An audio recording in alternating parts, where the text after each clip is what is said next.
Bismillahirrahmanirrahim. Alhamdulillah rabbil alamin wa bihi nasta'in ala umurid dunya waddin. Wassalatu wassalamu ala habibi ilahal alamin abul qasim Muhammad.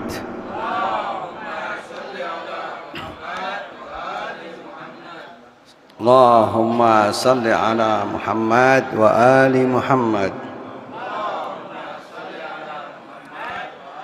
Sallallahu alaihi wa ala alihi at-tayyibin at-tahirin wa ashabil muntajabin wat tabi'in lahum bi ihsanin ila yaumiddin.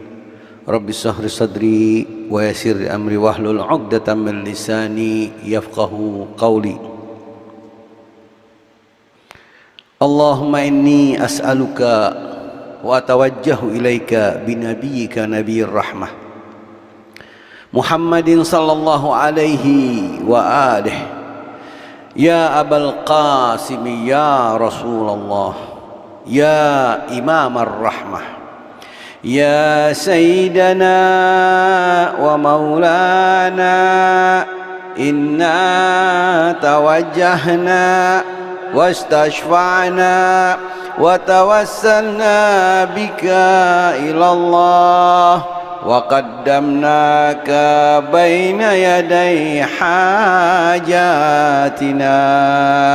ya wajih indallah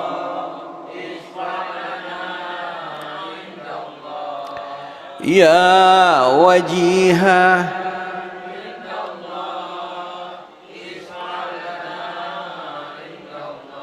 ya wajihan indallah ishfa' lana indallah. Hadirin dan hadirat yang saya muliakan, assalamualaikum warahmatullahi wabarakatuh. Alhamdulillah, malam ini kita berkumpul di tempat yang mulia dan penuh berkah ini demi memperingati hari bi'tsah Rasulullah sallallahu alaihi wa alihi, di mana hari ini termasuk hari besar, hari yang patut disyukuri, hari yang patut dinikmati, malam yang patut disyukuri dan malam yang patut dinikmati.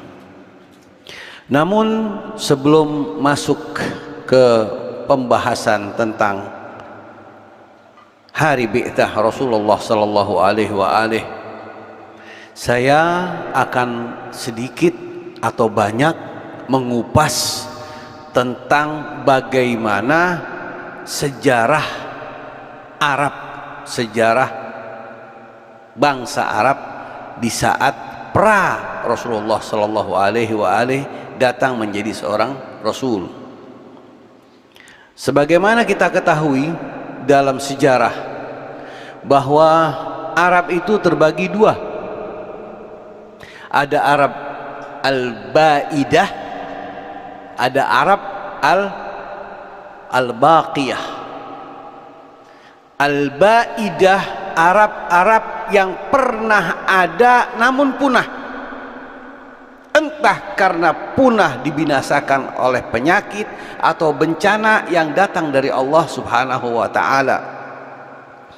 Kaum Ad itu Baidah, kaum Thamud juga Baidah, kaum Jadis, kaum Ashabur Ras dan penduduk Madian itu semuanya Baidah.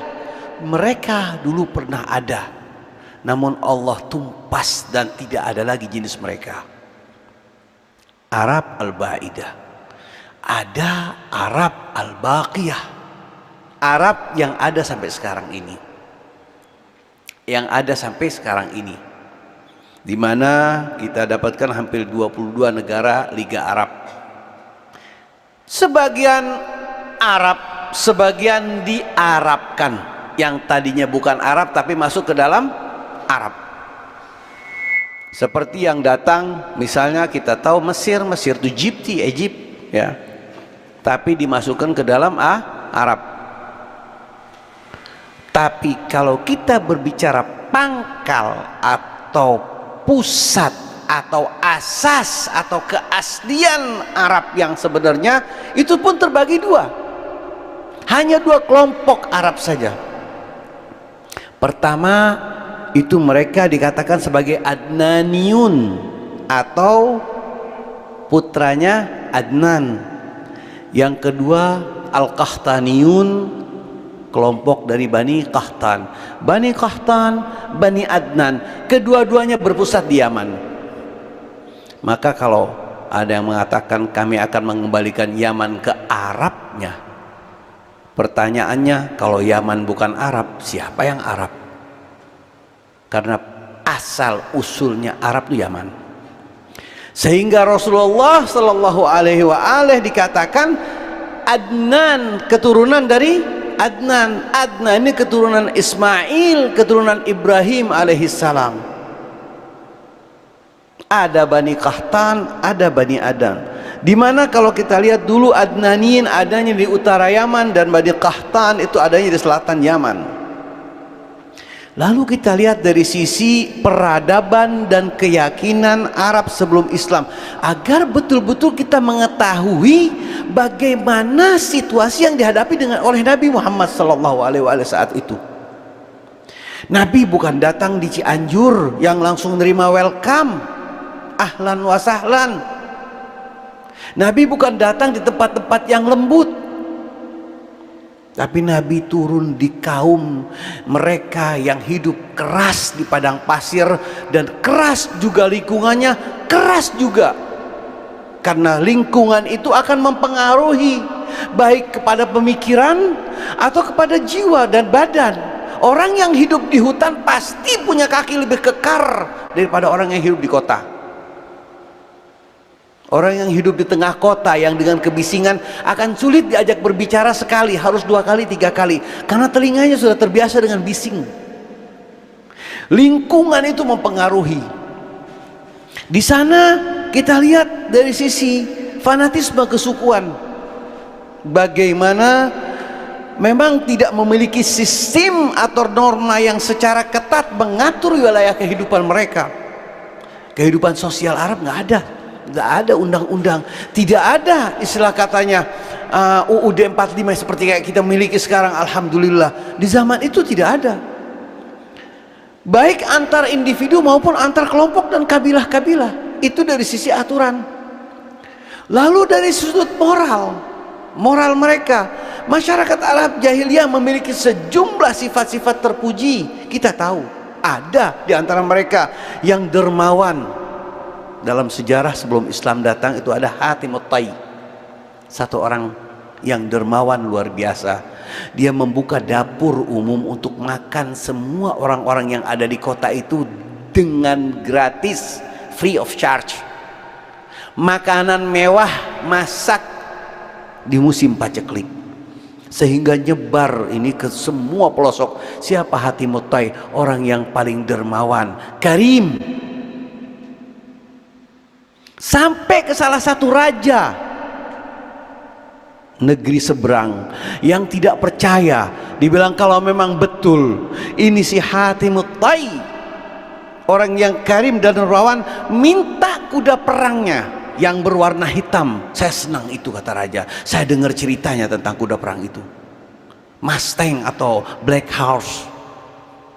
Datang utusan kerajaan 50 untuk menemui Hatimut Tai di tengah Sahara, di tengah padang pasir, di mana dia membuka dapur umum.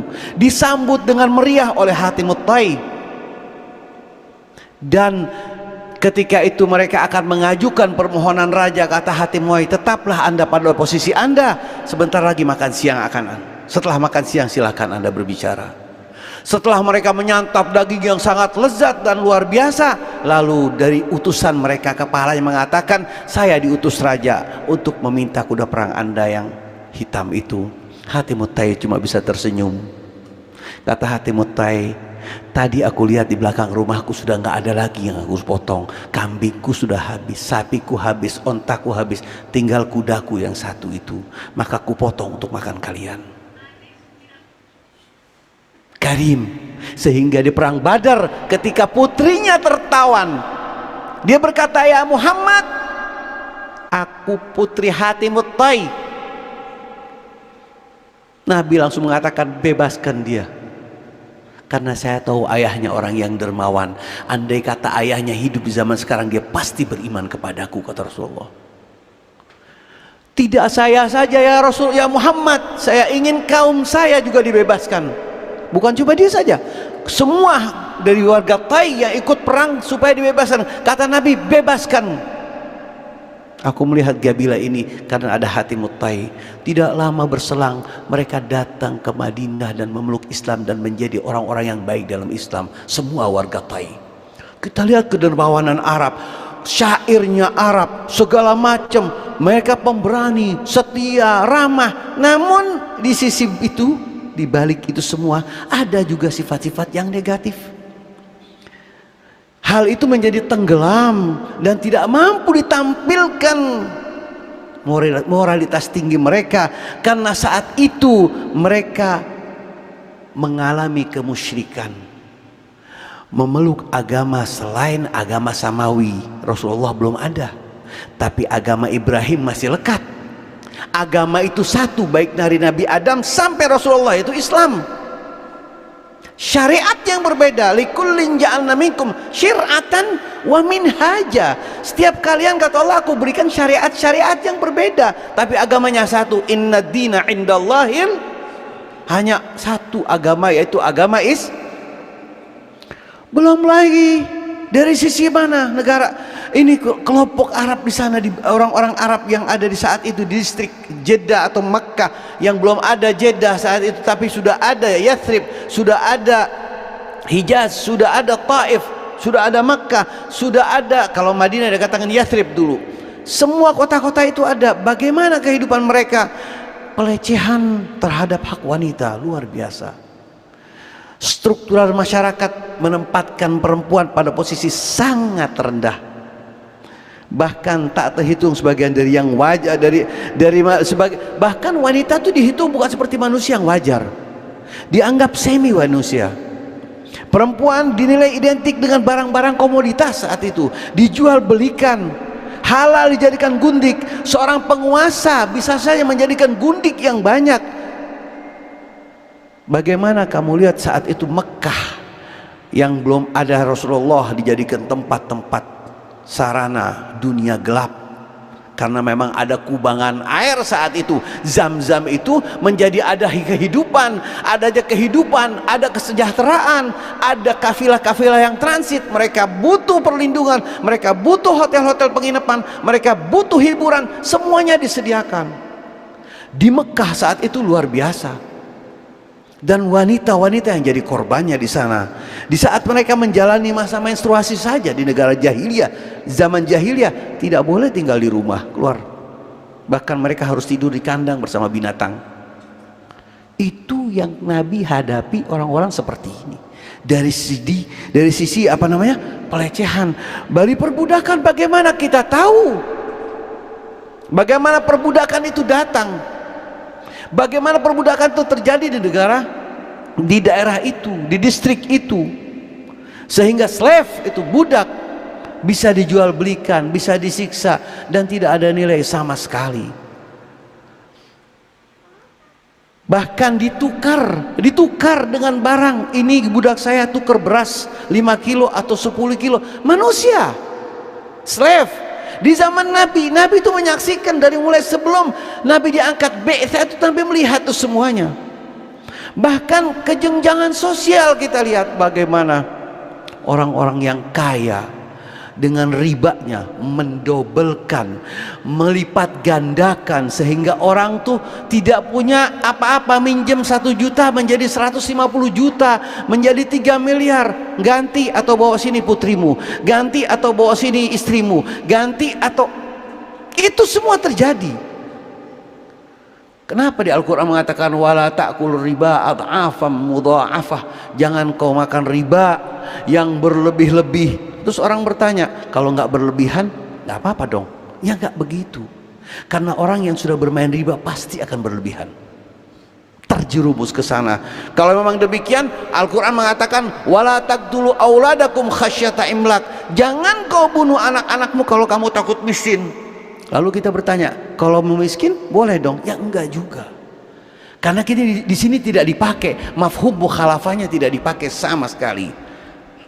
Kejenjangan sosial di sana, bahwa maka perdamaian antar suku itu sulit didamaikan. Ketika ada peperangan terus beruntun, Aus dan Khazraj di zaman Rasulullah Sallallahu Alaihi Wasallam terus berperang sampai Nabi datang ke Madinah, dibikin piagam Madinah, selesai. Itu kita belum bicara Nabi datang, masih jahiliyah. Banyak hal yang lain yang terjadi, misalnya perjudian, gumar, lain lagi mabuk dan arak. Kenapa Al-Quran tidak mengatakan ayat yang pertama tidak boleh mabuk, haram? Saya yakin tidak ada yang mau taat sama Al-Quran. Tapi Al-Quran mengatakan mereka bertanya tentang khamr, lalu Allah berkata fihi ma itsmun kabiru wa manafi'ul linnas. Ada manfaatnya, ada madaratnya, namun madaratnya lebih banyak dari manfaatnya. Tidak dilarang, tidak dilarang. Itu step by step dakwahnya Rasulullah, dakwahnya Nabi Muhammad sebelum Nabi datang. Kita bicara sebelum Nabi datang, bagaimana khamar itu merajalela.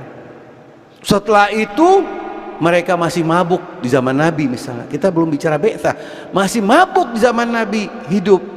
Dan Nabi sudah di bi'tsah, dia angkat jadi seorang Nabi, dia angkat sebagai seorang Rasul.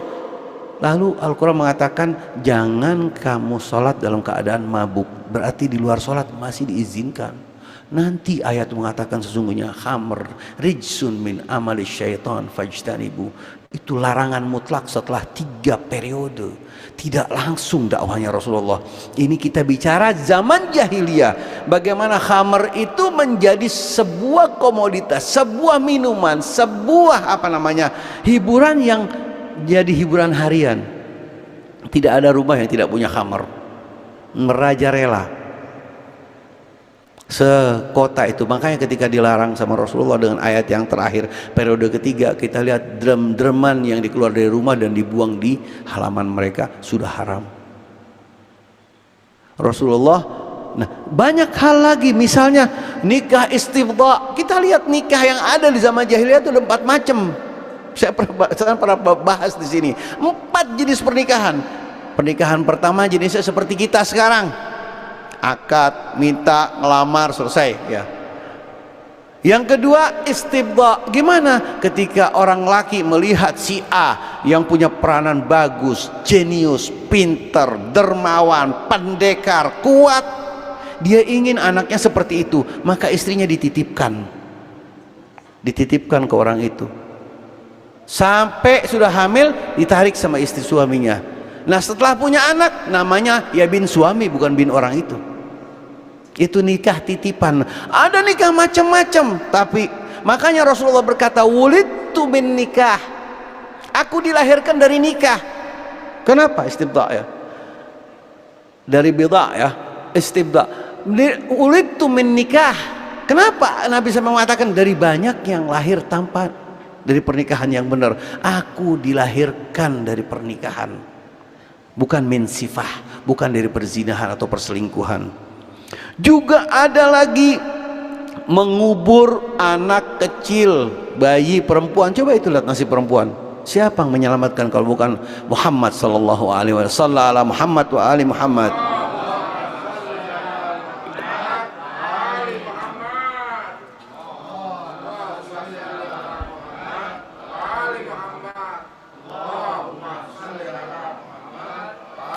Juga selain nikah istibdha, mengubur anak wanita, anak bayi perempuan. Faidal mau'udatu su'ilat bi ayyi dzambin. Ketika bayi-bayi yang dikubur hidup-hidup itu nanti ditanya di hari kiamat, atas dosa apa mereka dibunuh? Baru lahir dibunuh. Bunuh anak laki banyak, takut miskin. Kalau bunuh perempuan rata. Coba itu zaman jahiliyah. Lain lagi bahwa membunuh, prostitusi dan lain sebagainya. Kalau kita bicara tentang dari sisi keyakinan, orang Arab juga ada mempunyai keyakinan. Maksudnya bahwa Arab sebelum Islam sebenarnya telah mengenal keyakinan itu, yaitu bertauhid, yaitu monoteisme, yaitu ajaran Allah yang diberikan kepada Nabi Ismail, Nabi Ibrahim dan Nabi Ismail turun ke Rasulullah. Maka Rasulullah beribadah sesuai dengan ibadah sebelum diangkat menjadi nabi. Ibadahnya Nabi Ismail dan Nabi Ibrahim, millata abai Ibrahim wa Ismail huwa sammakumul muslimin, atau dinun hanif, agama yang betul-betul bersih dan lurus, ya. Namun beberapa abad sebelum datangnya Islam, kemurnian ajaran suci Islam ini bahwa telah ternoda oleh tahayul, syirik. Mereka menyembah Lata, Uzza, Manat, banyak tuhan-tuhannya. Bahkan ada seorang sahabat yang bertuhankan makanan, begitu lapar dia makan tuhannya. Ada yang menyembah pohon, ada yang menyembah bintang, dan memang saya lihat mereka itu menyembah wanita. Semua nama-nama itu nama-nama wanita, dewi-dewi, bukan dewa, ya. Dewi Lata, Dewi Uzza, dan mereka mengatakan bahwa dewi-dewi ini adalah istri Tuhan. Sebenarnya ada di hati mereka tentang Tuhan, tapi mereka nyambungnya salah. Tapi di saat yang sama, agama yang hanif yang dibawa oleh Nabi Ibrahim, dibawa kepada Ismail sampai ke Rasulullah, tetap berjalan di Mekah. Sehingga di Mekah saat itu ayahnya Rasulullah Sallallahu Alaihi Wasallam, yaitu Abdullah, orang yang paling gagah di saat itu. Berapa banyak wanita mendambakan untuk menikah dengan dia. Jangankan menikah, tanpa nikah pun mereka memang belum ada agama. Saya ingin walaupun 10 menit, setengah jam, 1 jam dengan Abdullah. Bahkan pernah terjadi, dan itu akan berbuat. Tapi Abdullah mengatakan ammal haram fal mamatu dunahu. Demi Allah, kalau berbuat yang haram, kata Abdullah, itu aku lebih baik mati melakukannya. Ini orang sudah menjaga hatta sifat haram sebelum ada Nabi. Jadi ini memang dijaga. Namanya sendiri Abdullah, hamba. Coba yang lain, Abdul Syams, hamba matahari, hamba patung, hamba Abdul Uzza. Tapi begitu ayahnya Nabi siapa? Kakeknya Abdul Muttalib. Imam Az-Zamakhsyari dalam tafsirnya Fakhrur Razi, Imam tafsir kabir Mafatihul Ghaib, ketika berbicara wa taqallubaka fis sajidin, dan kau sujud bertagallub ini apa? Bolak-balik apa? Karena dahi dimiringkan ke kanan ke kiri itu? Bukan, kata Imam Zamakhsyari. Salah satu penafsiran mengatakan wa taqallubaka fis sajidin, kupindahkan genmu Muhammad kepada orang-orang yang bersujud saja kepadaku, kata Allah. Dari mulai Nabi Adam sampai ke Rasulullah, semuanya orang-orang bersujud. Dari ibu, dari bapak, sama. Dari rahim-rahim yang suci ke dalam sperma-sperma yang suci. Tuh pindahnya Nabi Muhammad betul-betul dijaga. Ini akan turun, akan menjadi seorang Rasul, di mana di kota yang saya sebutkan tadi berbagai macam keadaan dan kondisi, hingga Rasulullah bi'tsatur Rasul Sallallahu Alaihi Wasallam itu ketika Rasulullah lahir. Kita kan mendengar ceritanya bagaimana Rasulullah lahir, siapa yang saat itu menjadi suster bidan. Habib Ali Al-Habsyi bercerita dalam kitab Simtud Durarnya, itu luar biasa. Dia bercerita bagaimana bidadari turun, Siti Hawa turun, Maryam turun, Asia turun, semuanya membantu proses kelahiran Rasulullah Sallallahu Alaihi Wasallam. Bagaimana dengan mudah, wahina qaruba di maulid itu, wahina baraza, sebelum lahir bagaimana, begitu terlahir kita kan giam dalam maulidur Rasul, ya kan, sallallahu ala Muhammad sallallahu. Itu setelah lahir, begitu lahir. Tapi setelah lahir ada ceritanya lagi. Dibilang wahina baraza sallallahu alaihi wasallam, bagaimana wakana, dikatakan bahwa lahirnya di hari dan disebutkan, dibilang ulida makhtunan, dalam keadaan tersunat, magtu asurrah, putus sudah, pusar, tali pusarnya sudah terputus, makhul, ada sifat mata di matanya. Ini manusia pilihan Allah, bukan sebelum jadi, bahkan sebelum jadi Nabi Allah sudah pilih, hatta bentuk kelahirannya. Kita lihat bagaimana dididik, bagaimana dibesarkan, bagaimana dia berjalan, bagaimana ia berniaga, bagaimana ia duduk, yang di backup terus oleh pamannya Abu Talib alaihissalam. Saya katakan alaihissalam karena beliau adalah orang-orang yang satu-satunya membackup Rasulullah. bahkan sebelum jadi nabi dan sesudah jadi nabi. Julukan Al-Amin sebelum jadi nabi sudah mendapat gelar Al-Amin, orang yang jujur. Bahkan ketika raja Romawi mendengar tentang adanya orang, kata menurut mereka, ngaku nabi di padang pasir, nabi terakhir, coba kata raja, tolong intelijen, kalau ada orang-orang Arab datang kemari berdagang, panggil, saya mau interview, pengen tahu tentang siapa Muhammad. Tahu-tahu lama kelamaan Abu Sofyan, musuhnya Rasulullah, Abu Sofyan berangkat ke Romawi dan ditanya, dari mana? Mekah. Kebetulan raja memanggil kamu. Sebagai apa? Kesalahan? Tidak, Anda hanya ditanya masalah, jawab, selesai. Disambut di kerajaan, dihormati. Lalu mulai raja berkata, pernah dengar Muhammad? Jawab pertanyaan saya, iya atau tidak, itu aja. Lalu Abu Sufyan mengatakan, itu orang katanya mendapatkan wahyu, kawin sama janda kaya dan segala. Raja bilang, saya tidak bertanya itu. Tolong konsentrasi pertanyaan saya sekarang. Satu, pernahkah ada orang yang mengatakan dia pendusta? Abu Sufyan diam. Kalau dia katakan pernah, dicek di lapangan, ternyata tidak ada, akan bermasalah kepulangannya dia ke Roma, kalau dia kembali lagi ke Roma, dia akan bermasalah dengan raja karena membawa informasi yang tidak benar. Tapi kalau dia katakan tidak ada, bertentangan dengan akidahnya, dia tidak senang sama Muhammad. Tapi di saat itu juga Abu Sufyan mengatakan, tidak ada yang mengatakan dia pendusta, dia jujur. Walaupun musuh Rasulullah dihormati, disegani, walaupun di hadapan musuh, Abu Sufyan mengakui dia menyesal harus berbicara, mengatakan Muhammad tidak pernah berdusta. Di saat itu bagaimana Rasulullah Shallallahu Alaihi Wasallam dibesarkan sampai melihat kondisi setiap hari. Terus Nabi sering menatap ke langit di Gua Hira, kapan ini wahyu udah turun. Kalau kita berbicara kapan Nabi diutus, Nabi diutus sebelum Nabi diciptakan. Hadis mengatakan ya kan, bahwa aku bersyahadat Allah ilaha illallah, mengakui tentang ketuhanannya Allah, bahwa sementara Adam masih berupa tanah dan air, aku sudah mengatakan la ilaha illallah. Di alam roh kita berbicara. Tapi begitu turun ke dunia, Nabi lahir, Nabi dibesarkan, Nabi di usia 40 tahun itulah datang wahyu. Kapan Rasulullah diangkat? Dikatakan bahwa diangkatnya Nabi Muhammad sebagai seorang Rasul pada hari Senin 27 Rajab, 13 tahun sebelum Nabi hijrah, 40 tahun usianya atau setelah mencapai, atau 40 tahun setelah tahun gajah kelahirannya, dan 610 tahun setelah kelahiran Isa Al-Masih.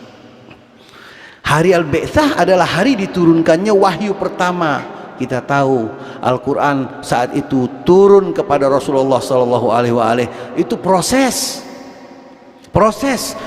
yang pertama dari Sidratul Muntaha turun namanya ke tempat perbatasan langit yang dekat bumi, dikatakan Baitul Ma'mur. Baitul Ma'mur baru turun ke hati Rasulullah, dari hati Rasulullah baru turun ke manusia, disampaikan, proses. Tapi kalau berbicara ayat mengatakan di surat Al-Alaq yang pertama turun, Iqra, kata Jibril. Lalu Rasulullah mengatakan ma ana biqari, itu riwayat. Sebenarnya itu ayat mengatakan Iqra, langsung baca Muhammad, Iqra bismi rabbikal ladzi khalaq. Memang kalau kita lihat riwayat yang lain, Nabi sampai didekep ketakutan, baca. Saya nggak bisa baca, baca. Saya nggak bisa baca, baca. Teror saya katakan ini. Maaf. Banyak cerita-cerita itu dibuat sedemikian rupa, sehingga tidak ada rahmat Jibril sama sekali. Saya lihat dengan bahasa seperti itu. Jibril ketika akan bertemu Rasulullah itu luar biasa, memberi salam, bukan datang langsung Iqra, Iqra, Iqra. Memangnya saat itu Jibril membawa lembaran suruh baca? Kan tidak ada. Apa yang mau dibaca? Itu pertama. Saat itu juga Rasulullah Shallallahu Alaihi Wasallam mengatakan kepada Jibril, kepada Rasulullah mengatakan, Iqra bismi rabbikal ladzi khalaq, khalaqal insana. Coba sama-sama, apal nggak? Iqra bismi rabbikal ladzi khalaq, insana min 'alaq, Iqra wa rabbukal akram, alladzi 'allama bil qalam lam ya'lam. Sampai di situ ayat.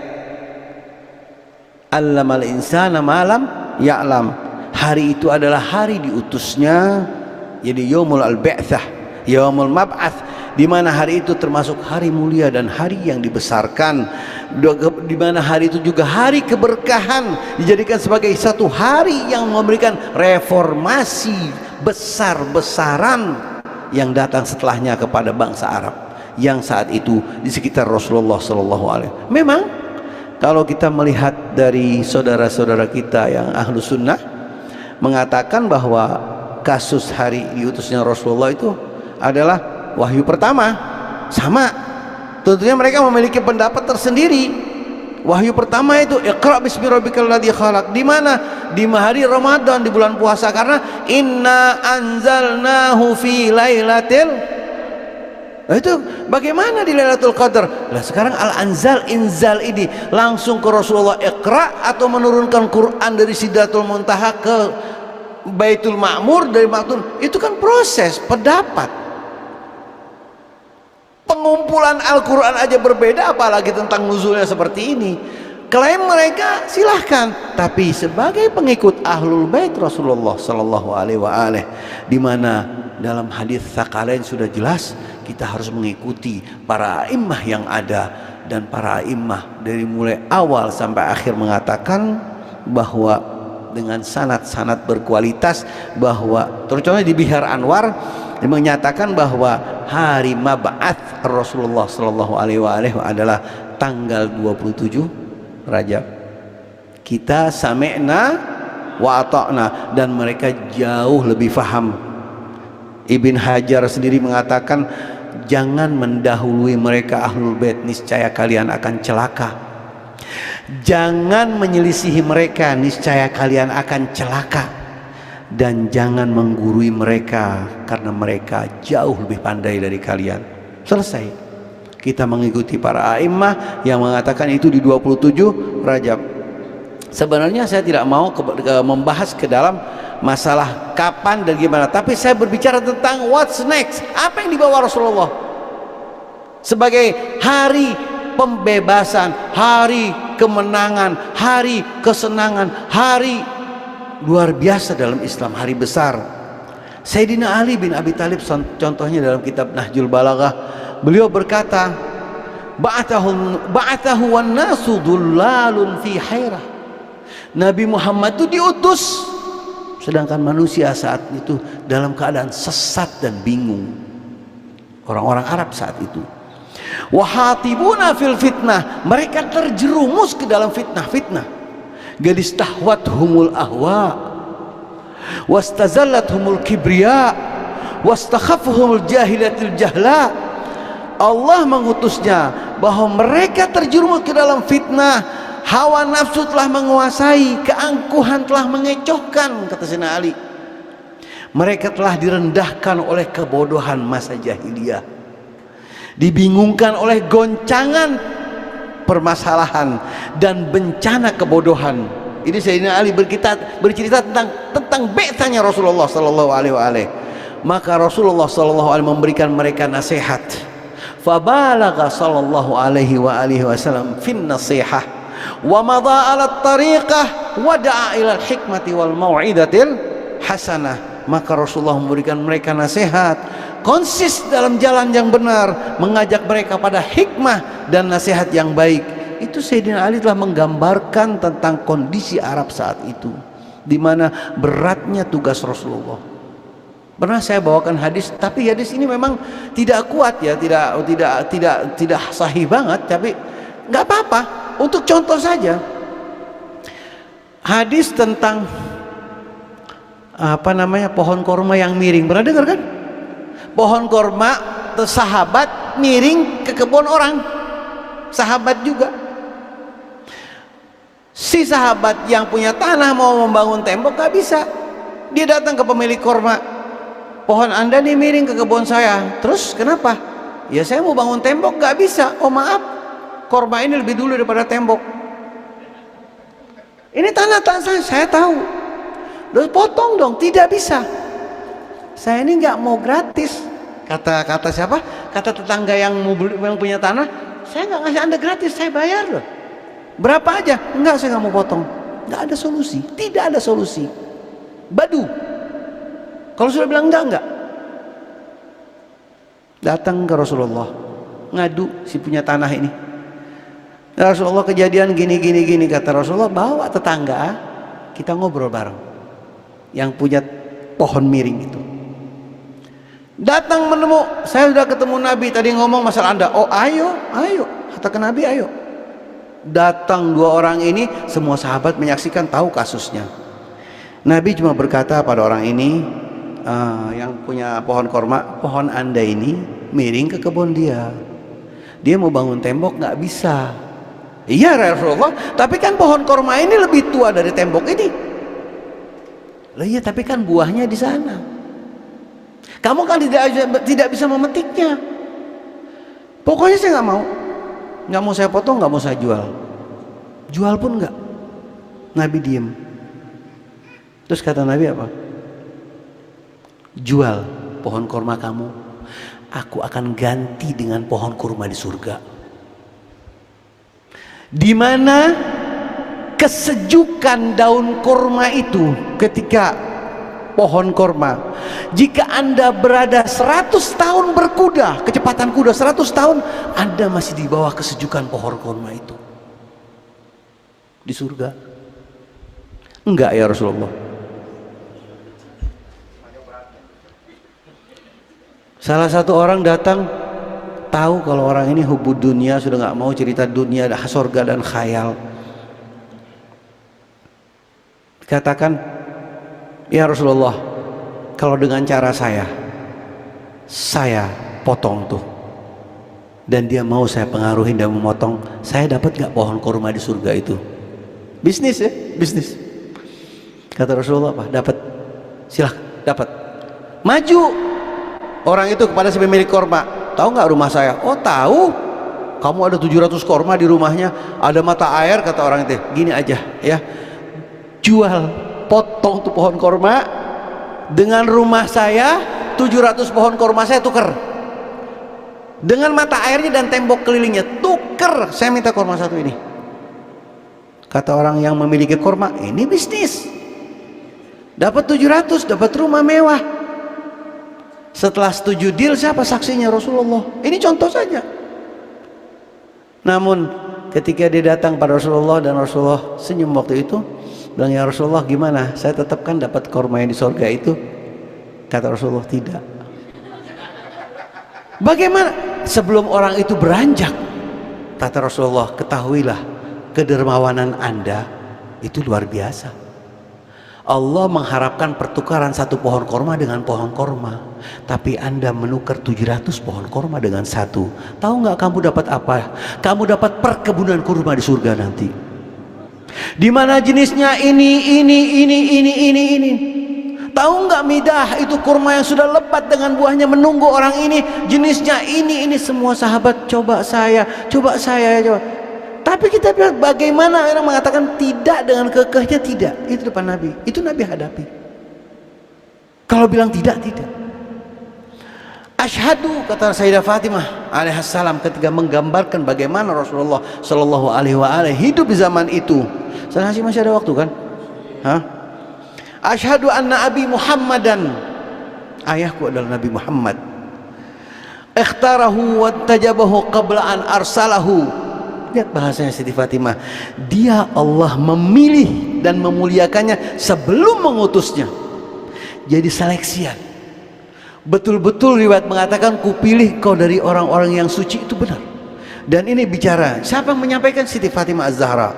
Wasammahu qabla ijtabalahu, memberinya nama Muhammad sebelum mencalonkannya. Sebagaimana kata Al Hasan dan Al Husain, itu sebelum Al Hasan dan Al Husain lahir belum ada yang punya nama itu.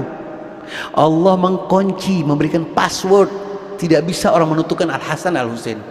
Sampai lahir anak Rasulullah, cucu itu mengatakan Al Hasan, baru Al Hasan. Dari sana baru keluar Al Hasan. Al Hasan datang. Sebelumnya Allah kunci, Allah blok nama Hasan Al Husain, hanya untuk buat Al Hasan Al Husain. Sebagaimana nama Muhammad juga Allah. Jadi Allah yang menentukan. Salawat.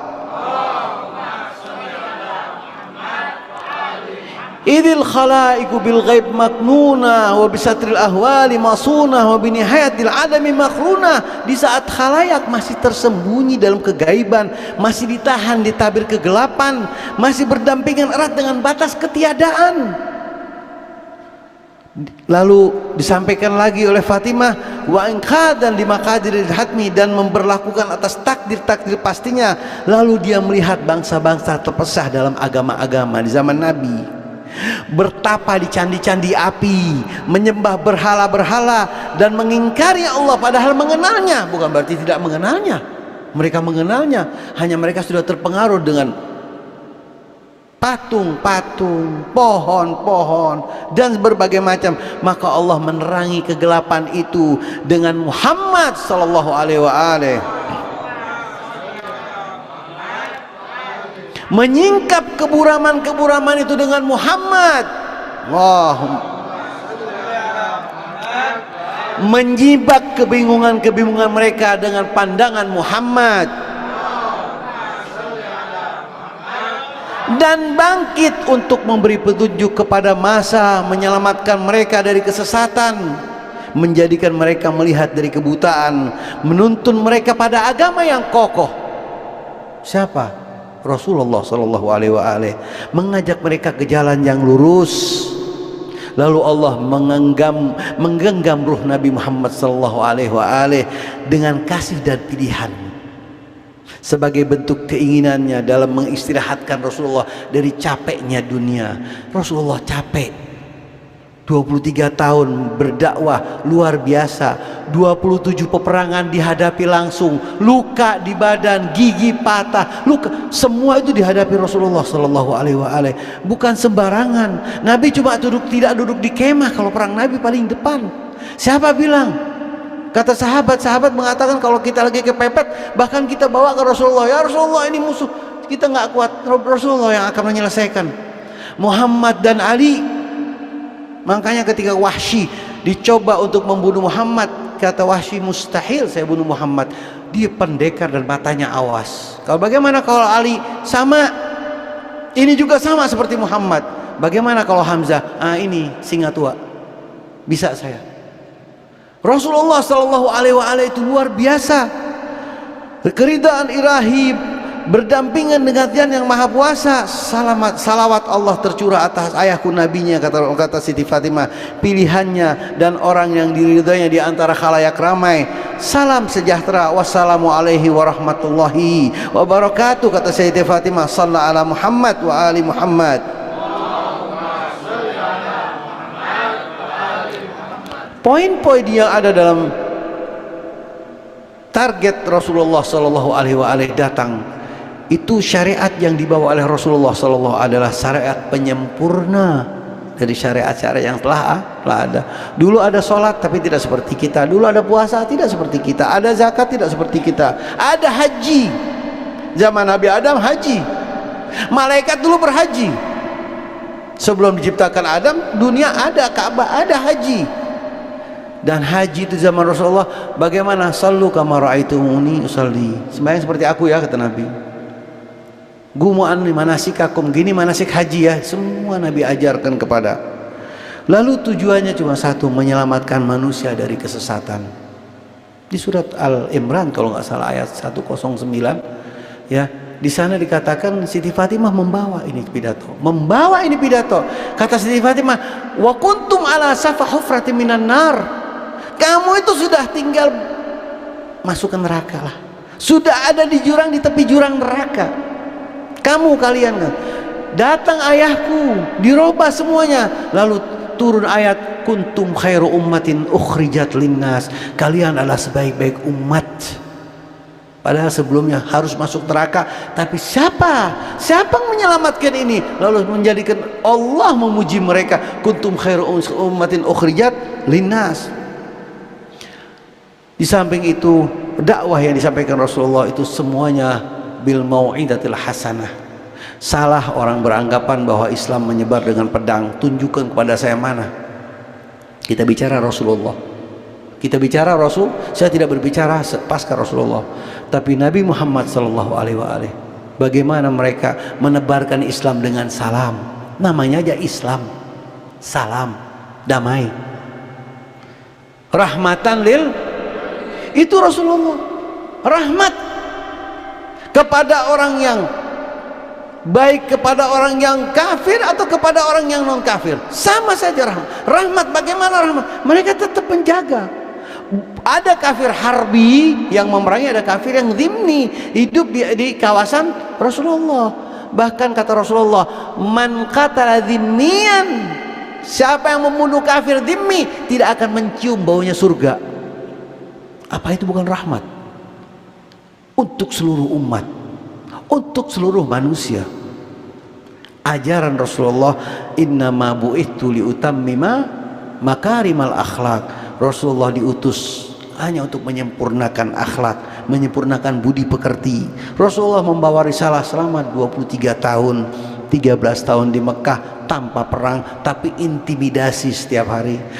10 tahun di Madinah dengan peperangan yang hampir setiap, bagaimana 10 kali 27 perang, bagaimana 10 27 dibagi 10, berarti setahun bisa 2 kali 3 kali peperangan.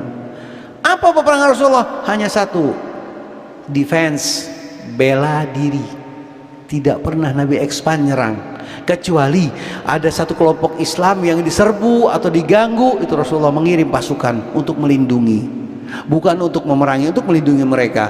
Tapi kalau terus bersikeras, Nabi memerintahkan untuk memerangi. Nabi tidak mau, bahkan ketika tahu ada orang-orang pengkhianat, ada orang-orang munafik di sekitar, Nabi tahu, tinggal penggal saja, selesai. Apa kata Rasulullah? Aku nggak mau nanti orang berkata bahwa Muhammad kok membunuh sahabat-sahabatnya ya. Sampai seperti itu Nabi jaga. Padahal mereka para pengkhianat dan Nabi tahu itu. Pengganti beliau, Rasulullah membawa risalah selama 23 tahun, tapi kelanjutan risalah itu, apakah dengan berhentinya Rasulullah sebagai Nabi dan wafat, risalah akan terhenti? Tidak, risalah terus akan berlanjut. Pastinya Rasulullah harus menentukan, harus memberitahukan pada manusia siapa sosok, siapa kelompok yang harus menjadi panutan pasca wafatnya Rasulullah Sallallahu Alaihi Wasallam. Bahwa kita lihat banyak hadis-hadis dengan kualitas sahih yang menyatakan, contohnya hadis Tsaqalain aja, aku tinggalkan 2 perkara, Al-Quran dan Ahlul Bait. Hadis itu ada Sahih Muslim, Tirmidzi, Ahmad bin Hambal, Mustadrak, semua kitab sunni meriwayatkan ini hadis dengan sanad yang sahih. 2 perkara, Al-Quran ku tinggalkan dan Ahlul Bait Nabi ku tinggalkan. Kalian berpeganglah kepada Ahlul Bait Nabi, karena dengan berpegang pada Ahlul Bait Nabi kalian tidak akan tersesat. Selesai. Ada legalitas dari Nabi, kita bangga. Ada legalitas dari Nabi, kita tidak akan tersesat. Bagaimana kita berpegang? Kata Ahmad Zamakhsyari aja dalam tafsirnya mengatakan, anjing Ashabul Kahfi saja selamat masuk surga gara-gara mengikuti tuannya. Bagaimana mungkin aku tersesat jika aku mengikuti Muhammad dan Ali salawat.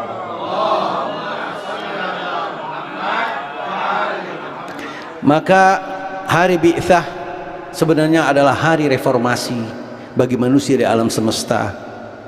Laqad ja'akum rasulun min anfusikum azizun alaihi ma'anittum harisun alaikum bil mu'minina raufur rahim. Sungguh telah datang kepadamu dari seorang rasul dari kaummu, berat di mana apa? Berat rasa olehnya penderitaan yang kamu alami. Dia sangat menginginkan keimanan, keselamatan bagimu, penyantun dan penyayang. Rasulullah sallallahu alaihi wasallam, penyantun dan penyayang terhadap orang-orang yang beriman. Dalam surat At-Taubah ayat 29. Mungkin terlalu panjang ya. Demikian dan berbahagialah atas hari diutusnya Rasulullah sallallahu alaihi wasallam, yaumul bi'tsah. Karena dengan hari ini kita mengenal Islam. Karena dengan hari ini orang-orang mengenal tentang risalah tauhid, mengenal tentang hidayah, mengenal tentang syukur, mengenal tentang wilayah yang menjadi patokan seorang mukmin. Di mana dalam hadis yang sahih mengatakan Ali bin Abi Thalib wa huwa waliyyu kulli mu'minin ba'di, dia adalah walinya setiap orang mukmin setelahku, kata Rasulullah. Jadi kalau orang itu mukmin pasti berwilayah kepada Ali bin Abi Thalib. Dan ini salah satu misi Rasulullah dan misi risalahnya untuk kelanjutan risalah Rasulullah, bahwa Rasulullah telah menentukan siapa orang-orang yang harus kita panuti, siapa yang kita pegang sampai hari penghabisan. Demikian dan berbahagialah atas diutusnya Rasulullah yaumul bi'tsah, yang menjadi keberkahan bagi manusia di dunia dan kebahagiaan di akhir masa. Sebelum ditutup tentunya, marilah kita sama-sama berdoa. Mudah-mudahan dengan pertemuan ini bagi orang-orang tua kita yang telah mendahului kita, semoga Allah menghimpun bersama Rasulullah dan keluarganya. Dan bagi mereka yang ada, semoga terus panjang umur dan langgeng, dijauhkan dari penyakit. Bagi kita atau teman-teman kita yang dilanda musibah, semoga Allah mengangkat musibahnya. Bibarakat hadhil lailah, dengan keberkatan malam ini. Juga bagi kita, bagi keluarga kita yang kita menderita sakit, semoga Allah mengangkat penyakit kita ya Rabb. Dan bagi anak-anak kita yang sekolah, semoga Allah memberikan nilai yang tinggi dan memasukkan mereka ke perguruan-perguruan tinggi yang diminati. Bagi mereka yang sudah lulus, dapat pekerjaan yang bagus dan insya Allah mendapat jodoh yang baik. Mendapat jodoh yang baik anak-anak ya Rabb, insya Allah. Marilah juga kita memohon syafaat Rasulullah sallallahu alaihi wasallam. Ya Rasulullah, berikanlah syafaatmu pada kita. Ala hadhihi niyya wa kulli niyatin salihah. Al-Fatihah yang dimulai dengan salawat.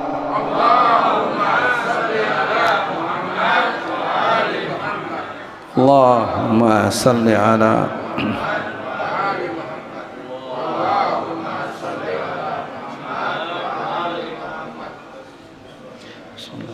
Alhamdulillah rabbil alamin arrahmanir rahim maliki yaumiddin iyyaka na'budu wa iyyaka nasta'in ihdinas siratal mustaqim siratal ladzina an'amta 'alaihim ghairil maghdubi 'alaihim waladdallin amin. Rabbana zalamna anfusana wa in lam taghfir lana wa tarhamna lanakunanna minal khasirin. Rabbana hab lana min azwajina wa dhurriyyatina qurrata a'yun waj'alna lil muttaqina imama. Rabbi ij'alni muqimas shalah wa min dhurriyyati rabbana wa taqabbal du'a. Rabbighfirli wa liwalidayya warhamhum kama rabbayana shighara. Rabbana atina fid dunya hasanah wa fil akhirati hasanatan wa qina adzabannar. Da'wahum fiha subhanakallahumma wa tahiyyatuhum fiha salam wa akhiru da'wahum anil hamdulillahi rabbil alamin. Subhana rabbika rabbil izzati amma yasifun wa salamun alal mursalin walhamdulillahi rabbil alamin. Wassalamualaikum warahmatullahi wabarakatuh.